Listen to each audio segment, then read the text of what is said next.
Get ready. Don't worry, I am.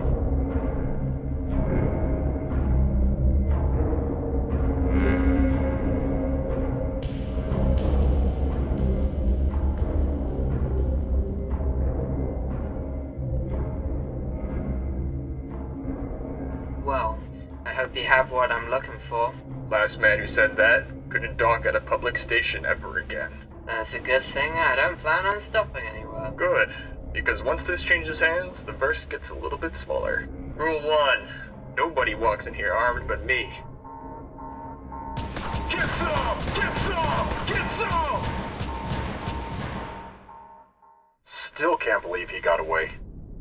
What the hell? Aren't we in deep space? How the hell did he get out there?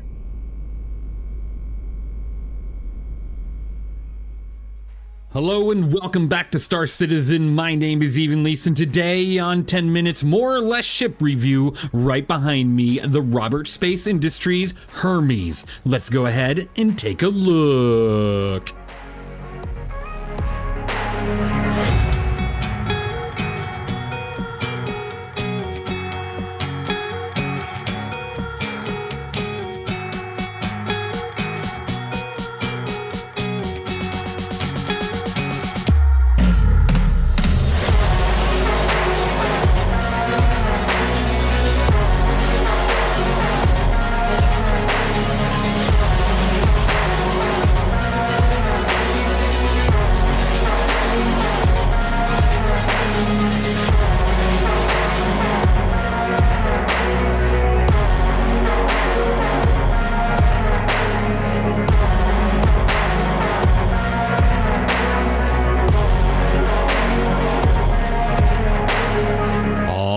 Welcome back to another review. Today, the RSI Hermes, a new medium freighter out there in the world of Star Citizen. And thank you, What1240 Grav and Archangel 8 for joining me on today's review. This ship is $200 war bond or store credit $220. It is not currently available to purchase in-game, but you can definitely get it on the Pledge Store and have a fantastic time with it. Over the last few hours, I have fallen in love with this ship, and I'm going to tell you why here throughout the review. It does have an 11-minute and 10-second claim time, or if you were to expedite it, it is 2 minutes and 48 seconds. Definitely not bad by any means. Now, the pilot does have control over all 4 guns on this ship, outputting over 3,000 burst damage per second due to the 4 size 4 CF447 Rhinos with a round speed of 1,800 meters per second. But usually, you do have a pilot seat and a co-pilot seat. If someone's in that co-pilot seat, they take control over that remote turret with the 2 size 4 CF447 Rhinos, splitting that damage to 1,636 burst pilot damage per second and burst remote damage per second, because they're both operating 2 guns at a time. Now, the pilot does have 16 size 2 Ignite 2 infrared missiles. I'd have to say get rid of those and get electromagnetic, and with the guns on there, I'd say swap over to ballistics, as we are in the world of ballistics currently. You can go with something like the Breaknecks or the Revenant ballistic Gatling guns.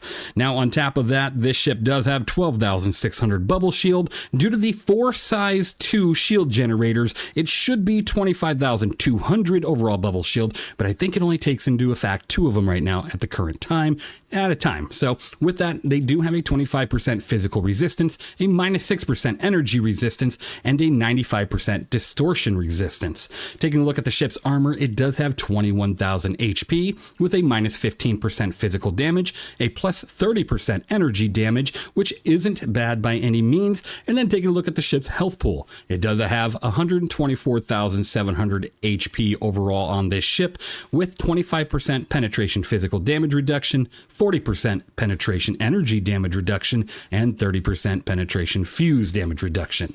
Now, I do have to say that health pool is spread throughout the nacelles and everything, so there is a chance that you could lose those engines kind of easy, but not too much, because it does have a lot of HP spread quite nice throughout this ship. Now, looking at the ship's speed, it does have a top SCM speed of 180 with a 370 forward boost, a 170 backwards boost, and a top nav speed of 1,200.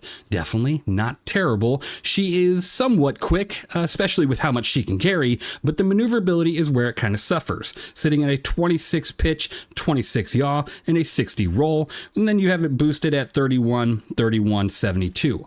By no means is that maneuverability that great, but it's, it's okay due to the amount of cargo you can carry and other things in there in the verse, right? So with that, let's take a look really quick. You can fit an ROC on here, no problem, and you can fit multiple. You can fit any of the Cyclone variants on here, no issue. The MDC, MTC do not fit, and of course the Ursa do not fit. So the smaller vehicles will, the bigger vehicles will not. With that, it's okay, but you do have a lot of cargo space, which is actually surprising, very easy to use the tractor beam on this ship, and we're going to go over that here a little bit more, to load the cargo on board, including 32 SCU containers, and I actually had a lot of fun with it. I was like, wow, this is actually kind of cool. I really enjoyed that. Now, this ship does have 48 flares and 5 decoys, as well as 70 SCU of hydrogen fuel and 4.65 SCU of quantum fuel. I'd have to say that's fantastic. You're able to do a lot of cargo movement without ever having to really worry about fuel and only refueling once in a while. Now, taking a look at the cargo grid when we get in there, but first, let's take a look at the ship from the outside. You do have 2 access points from the exterior. One at the rear of the ship, just like the Apollos, but this one has a massive entrance in comparison with a nice little ramp here. And then if you go towards the front of the ship, you do have an elevator, again, just like the Apollos, because that's what this frame is, right? It's the Apollo frame, so not too much changes there. So you'd go ahead and hit the button right on over here by the gun, and it would send down that elevator, which is pretty nice.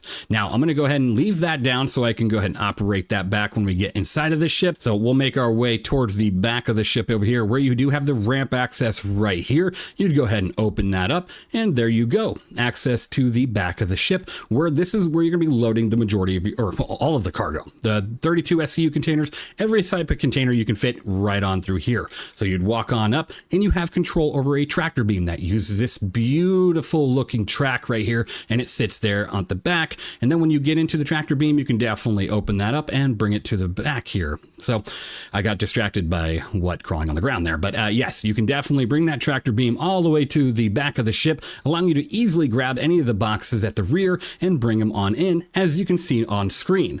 And yes, at first you're like, well, how do I do this? But you just have to rotate the boxes, right? Line it up. I laid it against the, the ramp. And once I had that aligned, all I did was just drag it on in, and there we go. Good to go. You just hit S and drag it on back with you, and then land it on the cargo pad, which looks fantastic. I have to say, this is a massive room. This is 288 SCU of cargo that can sit in these back grids, 144 on each side. You can put a multitude of vehicles back here while also carrying a lot of cargo. I have a feeling that this is going to be a great cargo runner, and a lot of people are going to trade in their Starlancer Maxes and other ships for this. Now, when it comes down to solo operation or multi-crew, you can absolutely operate this ship solo, like no problem at all. This ship is going to be very easy to operate solo, because I have to say the component placement is really not in a terrible spot. Most of them are up by the cockpit, which we'll take a look at a second here. First, you have a couple weapon rack over here with 3 rifles and 3 handgunner multi-tool attachments, a suit locker right here, and then on the other side it is repeated, another 3 multi-tool or rifle, 3 handgunner multi-tool, and another suit locker there.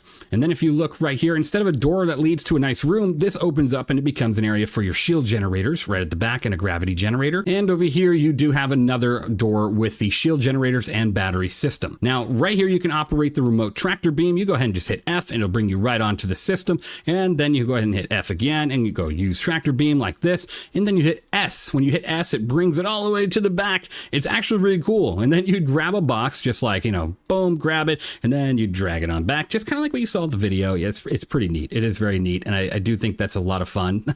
A little bit hard to get used to at first, but I was using left control R to rotate the big boxes and didn't have too much trouble at all. Now, there's no special features back here, none that I can find at least. You can't open up the walls, you can't drop these floors down. That's really too bad. I was hoping that these would drop down in Star Lancer fashion, but nothing there. And then you do have a fire extinguisher.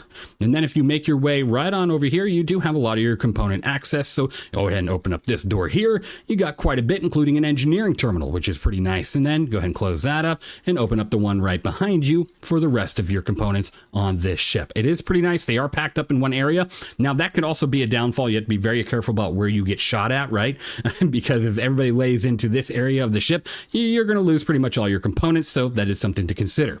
Now, once you close that door, you can lock it up, of course, but the engineering terminal is on that side, so might not work out too well for you. Now, just like with the Apollos, you do have a nice table here with some areas to sit, another fire extinguisher, and a bed that is used as an escape pod as well, and a personal storage unit, which if you open that up, it does have a capacity of 450,000 micro SCU, and that is replicated on the other side, another bed and personal storage there.